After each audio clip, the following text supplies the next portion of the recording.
Good day guys. So ngayon pala magkakabit ako ng mini driving light dito sa aking Honda Click.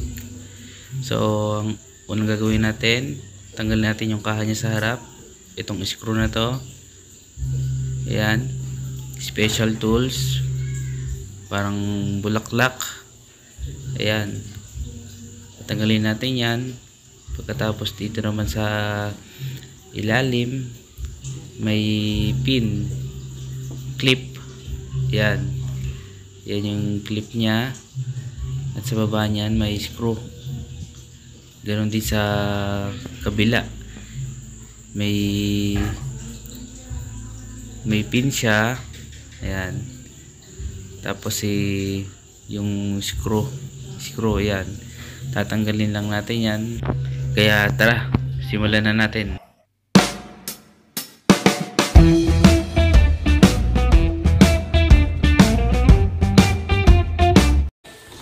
Yan, tanggalin na natin yung special tools.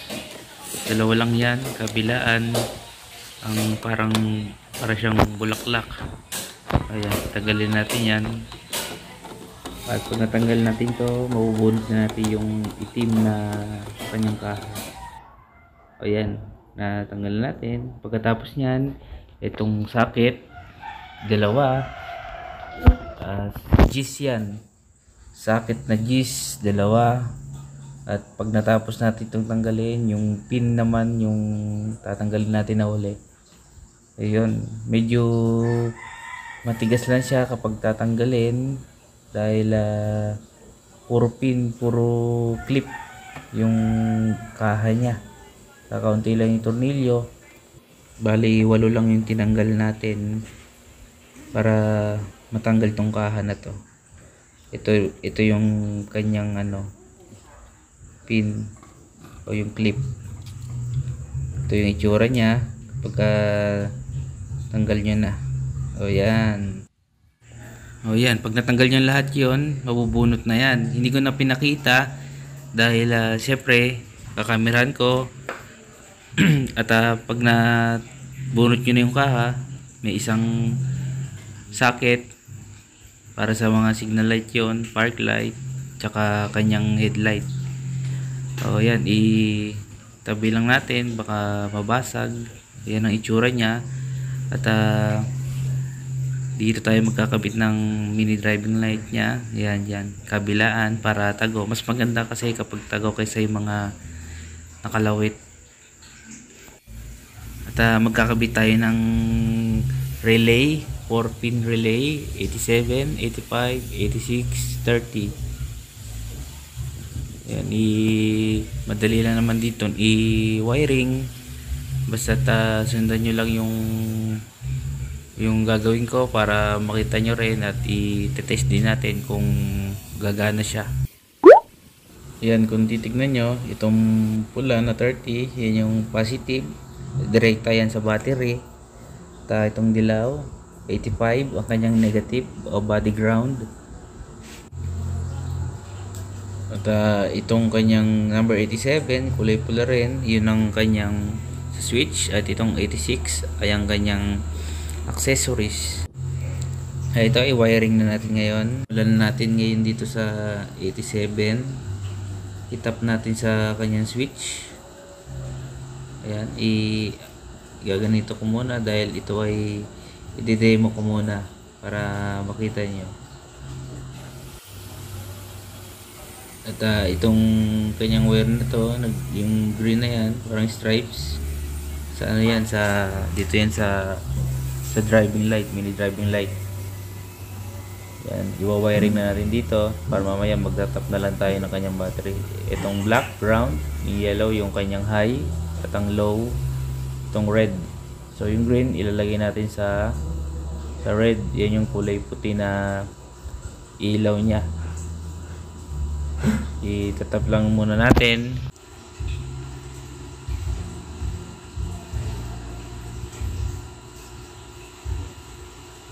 Ayan, sundan natin yung kanyang dilaw, stripes na black sa kanyang switch. Sa ibang switch, iba yung kulay noon, malamang.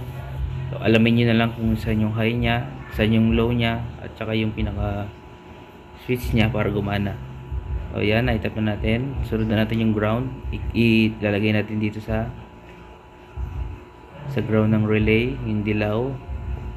Ayan, i-tap lang natin. So yan na. Bali itong red tsaka yung blue o number 30 at 86. Itatap muna natin sa battery pagkasamahin natin dahil parehas naman positive yan at hindi pa natin may lalagay sa accessories gawa ng hindi pa natin may kakabit sa motor at ito ay ipapakita ko lamang para siya ay umilaw. Pero sure yan na yung dalawa na yan ay positive. Ang number 30 ay direkta sa battery. Ayan, nilagyan ko ng fuse syempre para mas safe.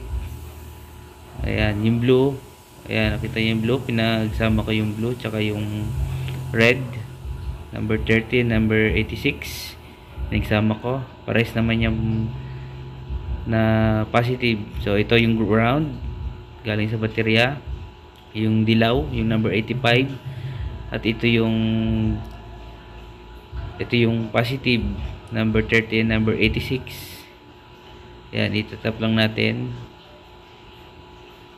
Ayun, naitap na natin. O ngayon, titignan natin yung relay kung umilaw. Ayan, may ilaw siya. Ibig sabihin, magana na siya. At i-switch on na natin kung okay siya. So yun, low, high. Yung low yung puti, yung high yung dilaw. O yun, nakita nyo na, gumagana na. Itatap lang natin lahat yon, pati yung isang mini driving light para umilaw din siya. Yun, okay na. Ikakabit na ngayon natin siya sa motor. At ito nga pala yung bracket na gagamitin. Napakatibay nito, solid.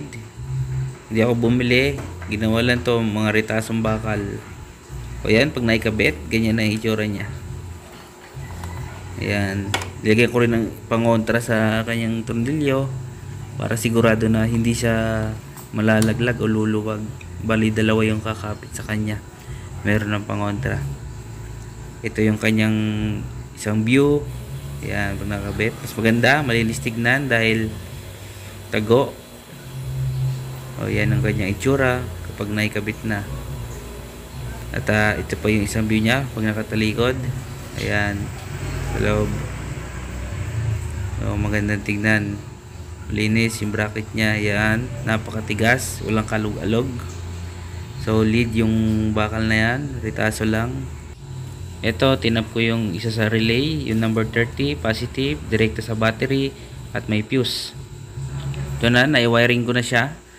At ikakabit na natin ngayon yung kaha at papakita ko na sa inyo yung kanyang itsura kapag naikabit na natin yung kaha. Yan, naikabit na natin ulit lahat. Maganda siya tignan, malinis tignan. Nakatago siya. O, titignan natin mamayang gabi kung ano yung buga ng ilaw niya. Ito na, gabi na. Dito na tayo sa labas. Ito ang kanyang original na headlight. Maliwanag din naman siya, pero mas maliwanag siguro kung may driving light. Tignan natin. Kailangan tayo muna natin. May madaan lang, baka akala tayo ay nang ilaw. So ito, yun natin yung low beam. Yun, di ba? Focus. Yun, di ba? Nakita nyo, maliwanag siya sa panga. Oh, liwanag, malaki diferensya. Kitang-kita naman, maliwanag siya. Puting-puti. At yan yung high niya. Napakalayo ng abot. Ang lakas. Low and high. Huwag nyo nga palang kalimutan mag-subscribe, mag-like, tsaka mag-share dito sa aking channel. Thank you nga pala sa mga nanonood, nag-subscribe, sa nag-like, sa nag-share. Hanggang dito na lang aking video. Salamat sa inyo. Bye-bye!